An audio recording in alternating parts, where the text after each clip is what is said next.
સમૂહ લગ્નના માધ્યમથી જે નવદંપતીઓ પ્રભુતામાં પગલાં માંડી રહ્યા છે એ તમામના જીવનમાં ઈશ્વર ખૂબ જ સુખ, શાંતિ અને સમૃદ્ધિ અર્પે એવી શુભેચ્છાઓ વ્યક્ત કરું છું।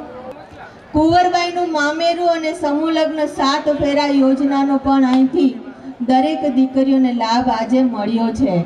12,000 કુંવરબાઈનું મામેરું અને 12,000 સમૂહ લગ્ન 7 ફેરાનું એને જે આયોજન છે એનો પણ આજે અહીંથી લાભ મળ્યો છે। તો વિભાગ તરફથી સીધી એના ખાતામાં સહાય જમા થઈ જાય ડીબીટીના માધ્યમથી એ પણ વ્યવસ્થા કરવામાં આવી છે અને સમાજ દ્વારા આટલું આયોજન કર્યું છે, તો સમાજને પણ ખૂબ ખૂબ અભિનંદન આપીશ।